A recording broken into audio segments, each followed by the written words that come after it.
book of Proverbs, chapter 8. We'll establish something here from Solomon. Of course, he's the wisest man that ever lived. God gave him that knowledge. So, next to Christ, I'd say he's had more wisdom than anyone that's ever lived. This entire book, or chapter rather, does not deals with wisdom. I don't wish to read the whole chapter. I would like to begin in verse 22 of chapter 8 in Proverbs. The Lord possessed me in the beginning of his way, before his works of old. I was set up from everlasting, from the beginning, wherever the earth was. When there was no depths, I was brought forth. Where there were no fountains, abiding with water. Before the mountains were settled, before the hills was I brought forth. While as yet he had not made the earth, speaking of God, while as yet he had not made the earth, nor the fields, nor the highest part of the dust of the world. When he prepared the heavens, I was there. When he set a compass upon the face of the depth. So, God's wisdom and knowledge has always been. It was there before the earth was ever created. So you and I have a creator who cohabitated with wisdom, if you will. And that knowledge, that wisdom was there in the very beginning. Recently, I've been studying on this for probably 2 or 3 months. And here a while back, Cooper got up here and said, I want to speak on Genesis 1. And I thought, oh no. But nothing he had to say, nor what I have to say, is the same. In 1882, there was a man whose name was Herbert Spencer. This man was a philosopher. He was an evolutionist. And Charles Darwin they lived, they were contemporary one with another. But he made a statement one time and concerning his studies on things. And he said that all the elements of the earth can be categorized into 5 categories. And these answers, the answers to this question have, people have been seeking the answer for years, thousands of years. Tonight I'd like first to examine some things that man has discovered in a couple in recent history. But before we begin that, I'd like to read one verse. And my entire study is based upon this one verse. Genesis chapter 1, verse 1. In the beginning, God created the heaven and the earth. Those 5 categories that Herbert Spencer had sought for and come to a conclusion on are in the very first verse of the very first book of the Bible. And the things that he said that he had categorized was time, in the beginning, in the first 3 words, Genesis 1. God, he is the force created. He's the action. The heavens, space, and the earth, matter. And these are scientific things that men have pondered upon for many, many centuries. I'm sure you've heard the words, if you're a Trekkie, space, the final frontier. And man has always, I reckon, gazed into the heavens and wondered what the constellations meant and how they were formed and how far is far space. And That's why I'd like to discuss some things at the moment. The men have searched for thousands of years. We have record in the probably early records, and when I say man, I'm not referring to God's prophets or anything like that. I'm referring to man's knowledge, man's contemplating and arriving at a solution or a conclusion to something. But men have sought the answers concerning the stars and the planets, the moon, the sun. And early records show that the Phoenicians, approximately 3,000 years before Christ, they watched the phases of the moon, and they drew up what is now called the zodiac. And we used, and this is not the horoscope, this is the zodiac. And the zodiac is even used yet today, and it's published every year in the Farmer's Almanac. How things, the weather, when to plant, when to harvest, when to dig a post hole, just all kinds of things is in the Farmer's Almanac. Later on, the Egyptians, they had adopted what the Phoenicians had set up and organized. And the Greeks, they later run with it. They adapted it to their convictions, and also the Babylonians as well, up until probably 1000 BC. And there's a lot of Greeks that we'll mention tonight because they were a bunch of philosophers.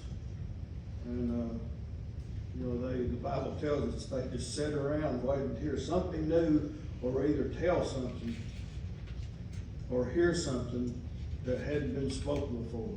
So there's several Greeks involved that would be mentioned in our study. Aristotle, he lived in the 4th century BC. And more recent, concerning the stars and the planets, Edward Hubble. And he was born in 1889, he died in 1953. But for those of us who are older, such as myself, and Eve Barber don't have to be as old as I am, but there's a telescope floating around out in space, taking pictures, and has been for 35 years. And they call it the Hubble telescope. And Mr. Hubble, in 1924, while using a powerful telescope, was able to look out into space, and what they thought to be space dust at a later time, it showed to be galaxies that couldn't be seen with the naked eye. But with magnification, it was called Andromeda Nebula. And since the 1990 launching of the Hubble telescope, and the lens has had to have been replaced once since, the many areas of our outer space thought to be just dust have turned out to be actually distant galaxies. Let's look at the Earth. Now, Aristotle, he believed that all these things were kind of fitted together, and if you pull one out, the rest, everything else would collapse. And in 1677, we remember this in our history books, a man by the name of Sir Isaac Newton. And his conclusion was that all the stars and the planets and the sun and the moon were held together in a relation one to another by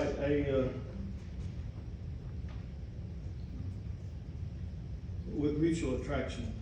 And probably one of the greatest things we remember about Sir Isaac Newton is that he didn't invent gravity. Gravity was already there, but he called it gravity. And he published, this is not a thought, but he did publish this. We find in Job chapter 26 and verse 7, it says, the earth is hung on nothing. Job stated this thousands of years before anything was ever mentioned about the earth being suspended on nothing. Another interesting, well, I'd like to back up a moment. Concerning the earth, one thing that Cooper did mention was the Pangea. And there are two scriptures in the Old Testament, and the writers are hundreds of years apart. But in Genesis chapter 10, verse 25, I'd like to read that. Genesis 10:25. And unto Eber were born two sons. The name of one was Peleg, for in his days was the earth divided, and his brother's name was Joktan.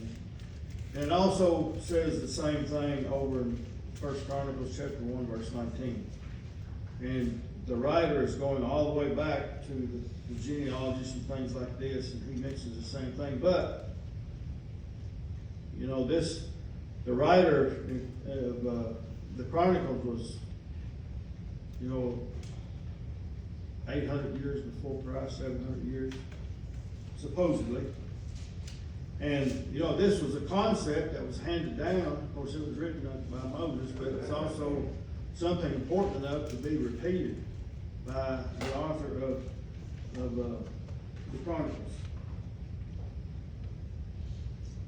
Something else that's interesting is that Ptolemy, in the 2nd century BC, recognized in the northern sky a constellation.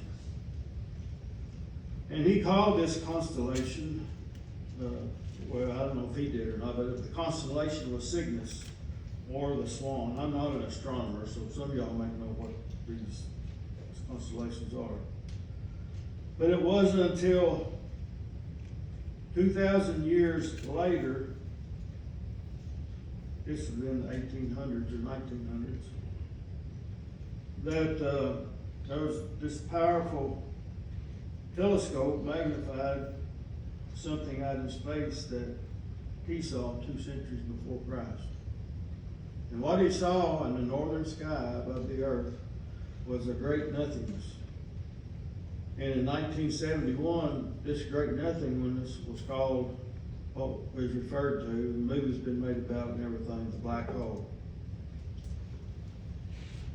We found that, but before then,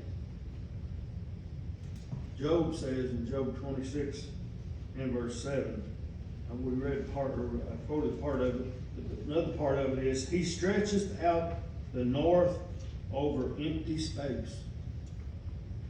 Job knew that there was a nothingness there long before the Hubble telescope ever came about, or any other magnification.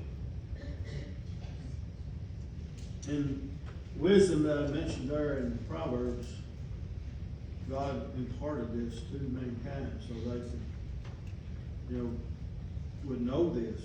And we have all these pieces, these verses that tell us this and testify to this. This is not a fantasy or a fiction story. It's the Bible, God's written word. In Job chapter 9 and verse 9, it says, he made the bear, or Arctus, some versions may say. He made the bear, Orion, and the Pleiades, and the chambers to the south. And this will be in the southern hemisphere below the equator. Just like we're in the northern hemisphere, this would be in the southern hemisphere.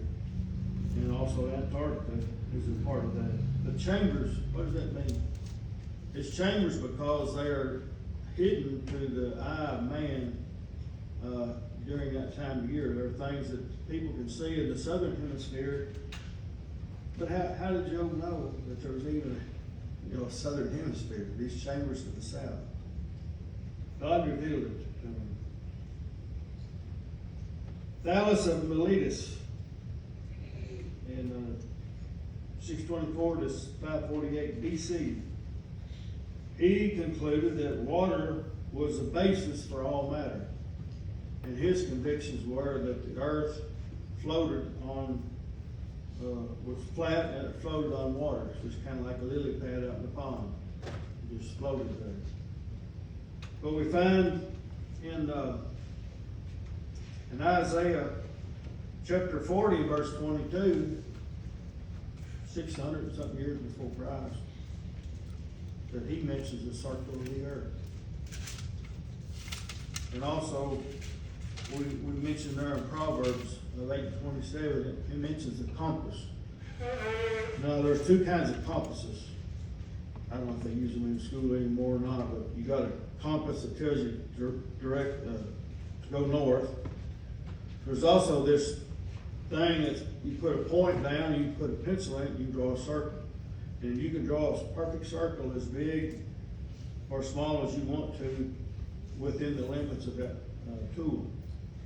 This is talking about the circle, the compass here that is mentioned.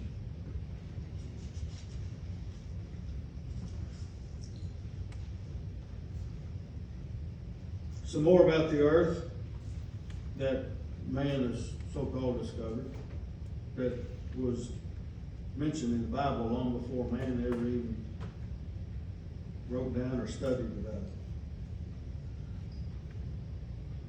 In the early 1500s, there was this 5-foot sailor, little bitty fellow, he was a Spaniard. He was a Spanish conquistador, was the first European to land in Puerto Rico in 1508. And he landed in Florida in 1513. And we remember his name from history as Ponce de Leon. And whenever he sailed, he noticed that there were currents in the ocean. You know, it's something that you physically can't see unless you're in that current and you can feel it. Feel the resistance or feel its power taking you to the north, would be on the east coast, in the Gulf Stream they call it. But the Gulf currents, or this man by the name of Matthew Martin, and he's referred to as the pathfinder of the seas. He was inspired by the 8th chapter of Psalm in verse 8, and it mentions there the currents of the seas. And he got to thinking about that, and he said, the Bible is true. There has to be something to that. So he was a sailor, and he was in the Navy, and he got disabled somehow. But he's continued to work for the government in different capacities. He done a lot of mapping. He took a lot of charts and a lot of log books from other ships. And he would put out bottles in the ocean, just pitch them out overboard, and put a note in it and said, send back where this winds up at. Cork it, drop it off into the water, and it may take months or even longer for the ocean, for the currents to take it somewhere. But he discovered that by watching these that there was a stream. I don't know if it went up Pacific or not, but I'm familiar from there where I live from the Gulf Stream on the eastern United States, because our weather's affected a whole lot by the Gulf of Mexico and the Gulf Stream. But they discovered and noticed that when they would get in this current, that they would travel a lot faster.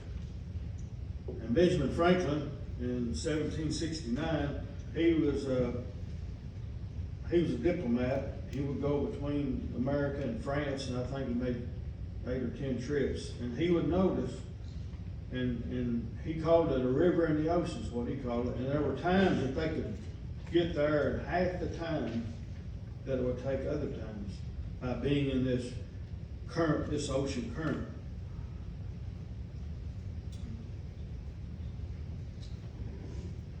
It also not only changed the sailing speed, these currents, the one coming from the Gulf of Alaska down and one from out of the Gulf of Mexico, the trade winds. And they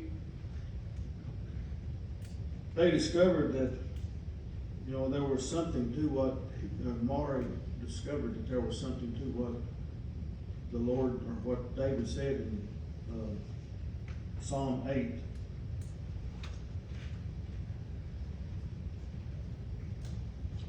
We find that there were springs in the ocean. This is mentioned in the book of Job, chapter 38, verse 16. And this is kind of where God asked Job these rhetorical questions about, have you been there when this happened? How deep is the sea? How high is the sky? You know, all these rhetorical questions which no man can answer. But in 38:16, he asked him, do you know, have you been to the depths of the sea, or do you know where the springs of the sea is? So, the existence of water springs was not discovered until just the last century, in 1977, I believe. And they discovered 8,000 feet down hot springs there near the Galapagos Islands. And it wasn't until 1873 that ocean depths were not fully understood. They thought there was just a sandbar going from America to Europe and whatever other continents that they were. But they found out that there were ocean depths and places and recesses of 5.5 miles. This was in the 1870s. And they went on and found one valley in the ocean floor that was over 6 miles deep. Now, to give you a perspective of how much that is, that's higher than airplanes fly. Jet airliner passenger jets will cruise about 33,000 feet. So this is in excess of nearly half a mile more than that. We find that it is mentioned in the Bible, unknown to man, probably for the most part. Jesus mentioned it. You know, when the sun is red in the east, you know, it's rain. It's pretty close. And they use meteorology by looking at the skies, but we find that something that I find very interesting is water cycles of evaporation were never understood until the 16th and 17th centuries. You know, the water evaporates up and falls back down in the form of rain. I like to read what Amos says. Amos chapter 5 and verse 8. Seek him that maketh the 7 stars into rain, and turneth the shadow of death into the morning, and maketh the day dark with night, that calleth for the waters of the sea, and poureth them out upon the face of the earth. And this is exactly what modern meteorology, you know, we've got the La Nina and the El Nino affects the weather patterns. It's coming in off depending upon how warm the ocean is. I find these things to be very interesting, of the discoveries that, you know, that we studied in our history books about certain individuals and the things that they took note of. And even, you know, Ben Franklin, I don't know if he believed anything, but, you know, he was a scientist of sorts, and he took note of the ocean currents. Democritus in 463 70 BC had a theory, listen to this, that atoms existed. Had a theory that atoms existed. That's been almost 2,500 years ago. Modern man has discovered, this is also very interesting. You can't see an atom. I'm sure we remember studying about it in school, a proton, electron, neutron, and things like this, but there were, the human body has 7 to the 10th power, that's not right, 7 times 10 to the 27th power. Now, I don't know what, I can't say the number it is, but I will tell you that that's a 7 with 27 zeros. That's how many atoms are in your body and in my body. And we just didn't come out of crawl up out of a murky old muddy water somewhere and start developing into what we are today. That's the way God created us. He created us this way. Something else that's interesting that has been utilized from the Bible. In World War II, they built this vessel and it's too late, World War I. It was too late to be used, so when Hitler became what he was doing, they reinstituted this building of this vessel. And the ratio that they used was 30 to 5 to 3.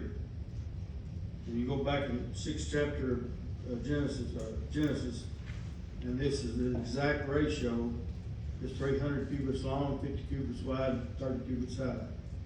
And Roosevelt thought that perhaps had it not been for this vessel, that the Allies could have lost the war because of its capability to carry so much tonnage of weight, whereas ocean-going vessels and warships were not able to do that.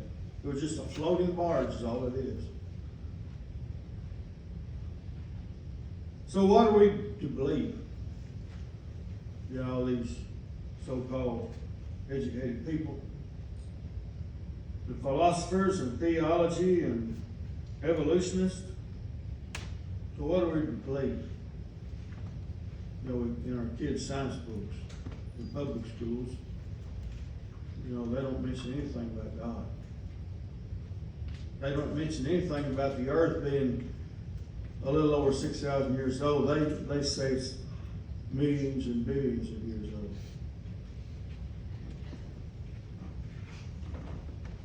We believe God's word. That's what you and I believe, the word of God. As we read from Proverbs 8, chapter 8, about the wisdom being there in the very beginning, before the earth was ever created.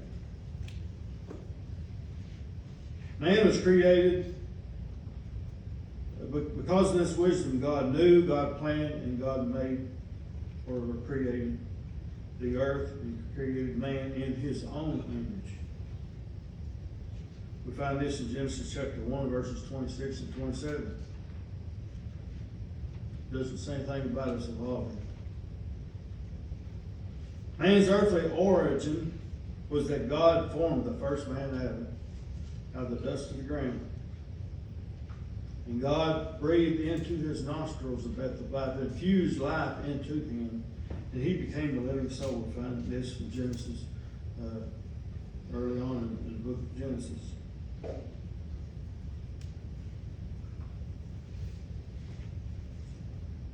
God took two things, dirt and air, and created something. Created me, created you, created mankind.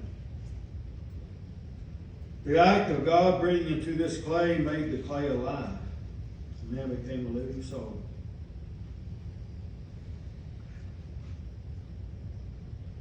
After God created man, he places man in a ready-made place. The garden. He needs to tend the garden.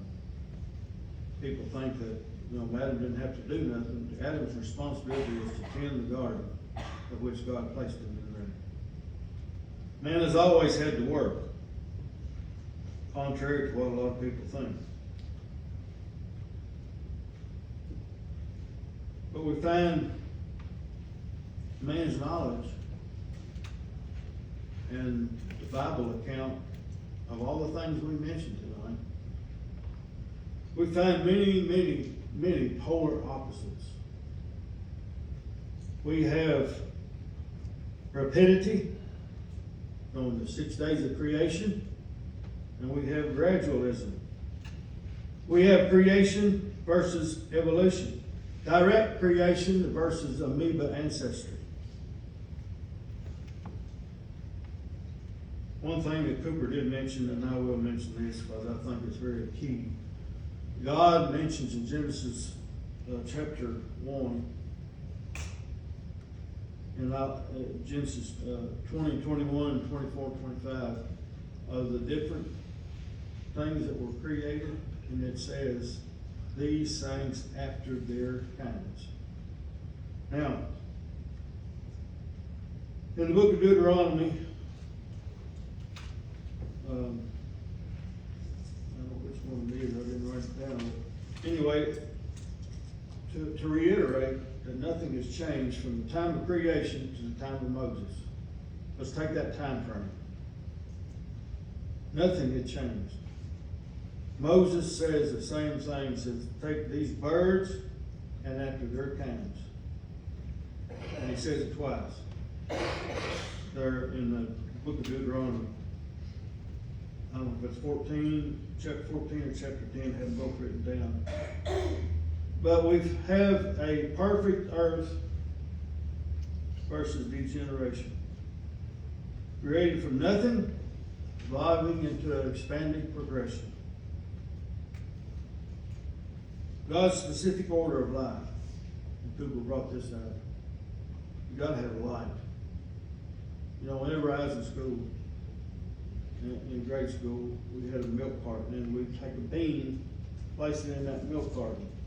And you could cover that milk carton up, and after a few days, that thing would be pale green. All the colors left out of it because the light was leaving it, because it had no light. There's light in life.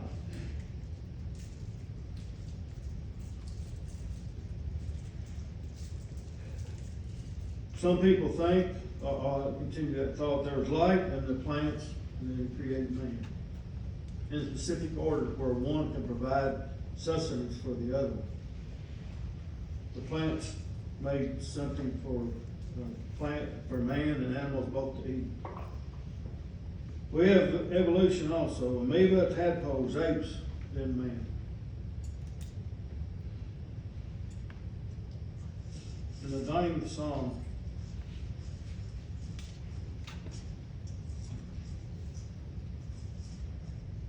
in verse 2.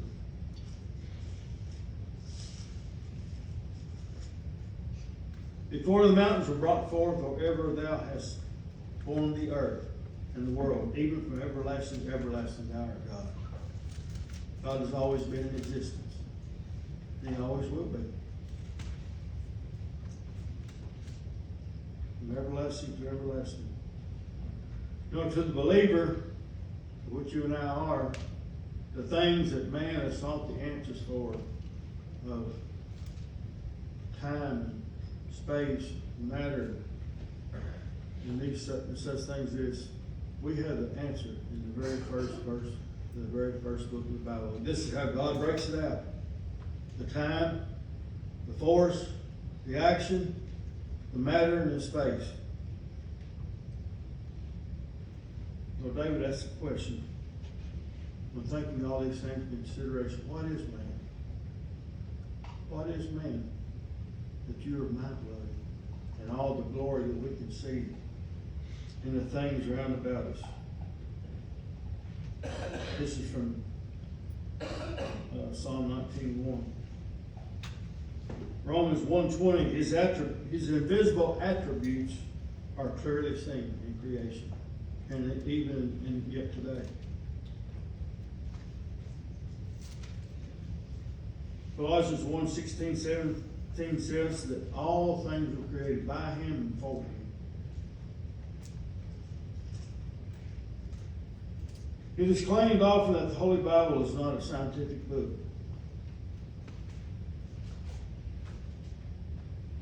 Yet the Bible's accuracy when touching on scientific subjects has led many great scientists to some outstanding scientific discoveries.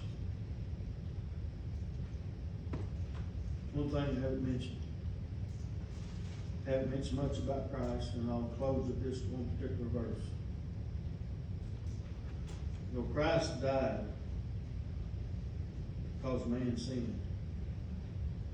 And in Psalm 103, verse 12, it says, as far as the east is to the west, he has removed your sins from you. Say, well, it's just as far around the earth this way as it is this way. Yes, that's true. But once you get to the South Pole, you're coming back up.